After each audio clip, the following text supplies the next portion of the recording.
जय श्री राम। शंखनाद में आपका स्वागत है। पिछले कुछ दिनों से लगातार सरकार पर हमले हो रहे हैं, चाहे कॉकरोच पार्टी हो, कांग्रेस हो, सपा हो, पूरा इंडिया अलायंस वाला विपक्ष हो, इन्होंने मिलकर जो है ये लगातार मोदी सरकार को घेर रहे हैं। पेपर लीक को लेकर, नीट को लेकर, इनके लिए इनके जो मुद्दे थे इन्होंने तय किए थे, E20, चढ़ावा, राम मंदिर का चढ़ावा और दूसरे मुद्दे, FCRA बिल, इन सबको इन्होंने खुद किनारे कर दिया है। और अब राहुल गांधी अचानक से 20 दिन बाद जो ये घूम कर आए हैं, विदेश में मजा करके आए, अब यहाँ आकर क्रांतिकारी बन गए हैं और फोटो खिंचवा रहे हैं। पुलिस वाले इनको उठाकर ले जा रहे हैं, उसका फोटो ऑफ हो रहा है और लगातार ये लोग संसद के बाहर हंगामा कर रहे हैं।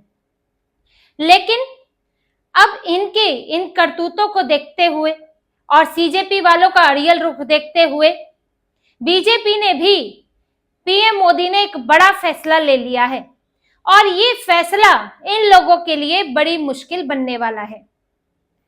ये एक कहावत है, 100 सुनार की एक लोहार की। लगता है बीजेपी वही करने जा रही है, क्योंकि जो ये फैसला लिया है इससे कांग्रेस में भी अब बैठक शुरू हो गई है कि क्या करें।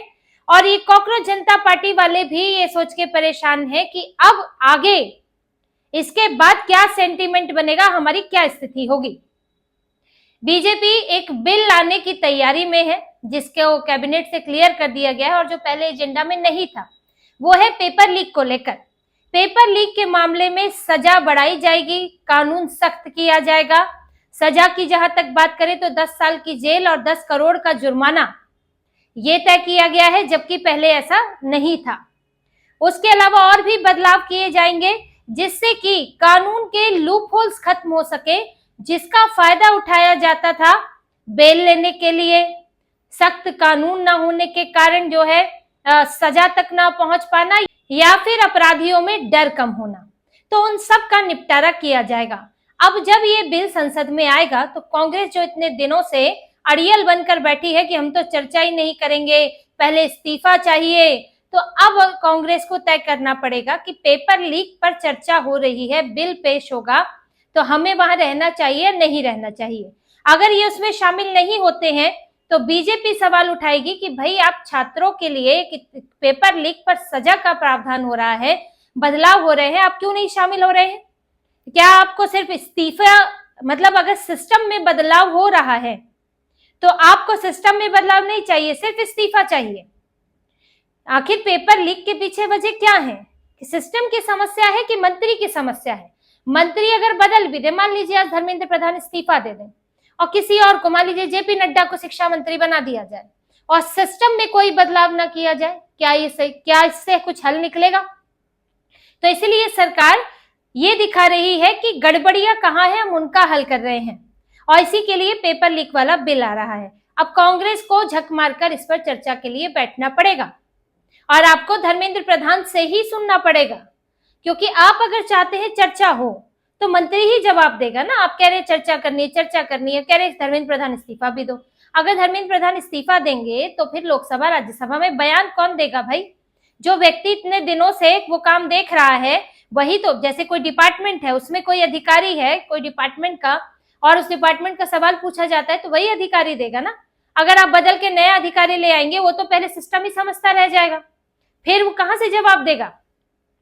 तो धर्मेंद्र प्रधान इतने दिनों से हैं, 23 साल से हैं, तो उनको पूरी जानकारी है और जवाबदेही भी उनकी बनती है, तो वो जवाब देंगे।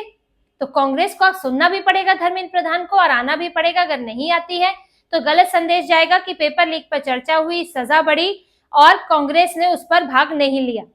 और फिर उसमें जब चर्चा होगी, क्योंकि कांग्रेस वाले आए ना आए चर्चा तो होगी, तो उसमें यह भी बताया जाएगा कि पेपर लीक का हाल पहले क्या था और आज क्या है, किस तरह से पेपर लीक माफिया हुआ करते थे कांग्रेस के समय पर, सुधार जो है ना के बराबर किए गए। यहाँ सपा के समय पर क्या हाल था यूपी में पेपर लीक का, चर्चा उसकी भी होगी, इन्होंने क्या किया। और अभी तेलंगाना में पेपर लीक हुआ है, झारखंड में लीक हुआ है, पंजाब में चीटिंग का मामला आया है, उन पर भी चर्चा की जाएगी, क्योंकि अभी मामलों को तो खा गए है ना। चर्चा नहीं करेंगे? तेलंगाना में अपने मंत्री का इस्तीफा मांगो ना भाई, कांग्रेस अपने शिक्षा मंत्री का इस्तीफा मांगे, झारखंड में मांगे, गठबंधन में है, पंजाब में मांगे आम आदमी पार्टी, अपने हटा दो अपने शिक्षा मंत्री को। तो ये इन्होंने नहीं करना है, सिर्फ धर्मेंद्र प्रधान पर बात करनी है। अपराध, अगर आप इस अपराध कहेंगे पेपर लीक को मंत्री के संदर्भ में, तो फिर वो मंत्री भी हटने चाहिए जो तेलंगाना में है, झारखंड में है और पंजाब में है। लेकिन यहाँ बात सिर्फ पेपर लीक मंत्री के हटाने से सॉल्व नहीं हो सकता, बल्कि आपको वो मंत्री उसमें जो गड़बड़ियां हैं उसे ठीक करे और ठीक करता दिखे। अगर वो ठीक नहीं कर रहा है, अगर कोई सुधार नहीं हो रहा है, जीरो है, तब उसको इस्तीफा देना चाहिए। यही बात पीएम मोदी ने भी की है। अब ये कॉकरोच जनता पार्टी वालों के लिए क्या दिक्कत है, देखिए ये बात आ गई है कि धर्मेंद्र प्रधान से इस्तीफा नहीं लिया जाएगा, सूत्रों के हवाले से, अधिकारियों के, नेताओं के हवाले से आई है और इसी तरह से लाई जाती है बात, वो सीधे सीधे नहीं कहा जाता। धर्मेंद्र प्रधान का इस्तीफा नहीं होगा क्योंकि सरकार भागने पर विश्वास नहीं करती। ये बहुत आसान है धर्मेंद्र प्रधान या किसी भी नेता के लिए। अगर आप अपने काम बेहतर नहीं है और आप बचना चाहते हैं तो इस्तीफा दे दो, कोई और डिपार्टमेंट मिल जाएगा भाई, कोई और मंत्रालय मिल जाएगा, जो आएगा फिर वो देखेगा इसे। तो ये तो बहुत भागना हुआ। तो भागना नहीं है, दुरुस्त करना है, इसीलिए इस्तीफा नहीं होगा। अब कॉकरोच पार्टी वाले अड़े हुए हैं कि नहीं भाई इस्तीफा ही चाहिए, इस्तीफा ही चाहिए। 24 घंटे का समय दिया है, अब बातचीत है, आज सरकार जवाब देगी। लेकिन लगभग जवाब आ चुका है कि धर्मेंद्र प्रधान का इस्तीफा नहीं होगा। जहां तक मुआवजे की बात है, जिन लोगों ने आत्महत्या की है उनको मुआवजा दिया जा सकता है। हालांकि मैं तो इसके फेवर में भी नहीं हूं, क्योंकि अगर ये एक बार चलन बन जाता है तो कल को आगे जो बच्चे होंगे वो भी सोचेंगे कि हमारे मरने पे माँ बाप को मुआवजा मिल जाएगा, तो कम से कम हमारे मरने का ये तो फायदा होगा। क्योंकि अगर एक बार हो सकता है तो लगेगा कि बार बार हो सकता है। हालांकि ये प्रावधान कोई ऐसा नहीं है कि ये हर बार के लिए, सिर्फ इस बार के लिए होगा। और अब ये जो हंगामा करके बैठे हैं तो सरकार को इस पर विचार करना पड़ रहा है। लेकिन ये सब मांगे फिर भी एक बार को मानी जा सकती हैं। चाहे चर्चा की बात कर रहे हैं, अकाउंटेबिलिटी की बात कर रहे हैं, वो सब मानी जा सकती है। लेकिन धर्मेंद्र प्रधान का इस्तीफा नहीं होगा। धर्मेंद्र प्रधान इस मामले को बेहतर करेंगे, इस पर जो कमी रह गई है उसे दूर करेंगे। जैसे कि अभी नेशनल टेस्टिंग एजेंसी जो कि नीट कराती है, उसके 47 अधिकारियों को हटा दिया गया। हटाने का मतलब तबादला नहीं हुआ है, उनके ऊपर एक्शन हुआ है। देखिए हुआ क्या था, जब पेपर लीक हुआ उस समय सरकार के पास दो जिम्मेदारियां थी। एक तो जिसने किया है उनको पकड़ना, दूसरा रीनीट कराना, ठीक से दोबारा एग्जाम कराना। और उसमें सरकार सफल हुई, कहीं कोई गड़बड़ी नहीं हुई, चाहे वायुसेना लगानी पड़ी, चाहे जो हो, लेकिन परीक्षा अच्छे से हुई। अब जिनको पकड़ना था उसकी जांच चल रही थी, जिस प्रोफेसर ने, जिसने पेपर बनाया था उसी ने लीक किया, वो भी फंसी, उनकी तो गिरफ्तारी हुई है। कोचिंग सेंटर वाले हुए हैं और अब अधिकारियों का नंबर आया है, क्योंकि ऐसे ही तो हाथ सरकार भी नहीं लगा सकती ना, जांच में आना चाहिए। तो 47 अधिकारी हटाए जाएंगे, उनके ऊपर कार्रवाई भी होगी। पूरा एनटीए में बदलाव किया जा रहा है और ये भी देखा जा रहा है कि किन कारणों से होता है, उन कारणों को रोका जाए। और इसके लिए पेपर लीक का जो बिल आ रहा है वो भी जरूरी है, क्योंकि सजा और बेल के लिए शर्तें, देखिए बेल भी बहुत मायने रखती है। इसमें अगर बेल मिलनी मुश्किल होगी और सजा अगर कड़ी होगी तो फिर अपराधियों को डर लगेगा। अभी इन्हें लगता है कि अरे हमने तो 20-20 लाख कमा लिया इससे और बेल मिल जाएगी, फिर तो होता रहेगा साबित, और छूट भी जाते हैं क्योंकि कानून उस तरह से सख्त नहीं है। तो वही सब चीजें देखते हुए इसको किया जा रहा है। और ये कोई आज का मामला नहीं है, ये लगातार इस पर पहले से भी बात हो रही थी। लेकिन आप जब कुछ कमेटियां बनाते हैं, कुछ चर्चा होती है, उसके बाद फैसले होते हैं।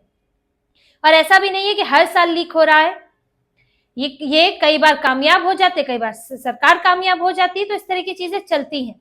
तो इस तरह से सिस्टम बनाया जा रहा है कि वहां पर ये पेपर, खासतौर से नीट की बात है या दूसरे पेपर जो है, उनमें लीक होने की समस्या को दूर किया जा सके। और इसके लिए बिल आएगा।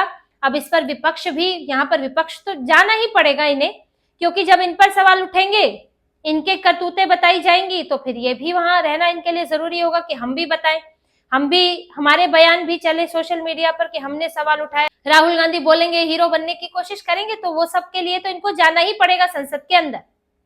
अब इसमें बात है सीजेपी के लिए, सीजेपी क्या करेगी।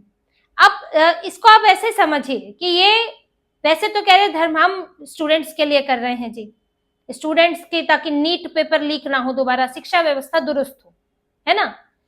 अब लीक होना तो सिस्टम की समस्या है, सिस्टम को मंत्री दूर ठीक करते हैं।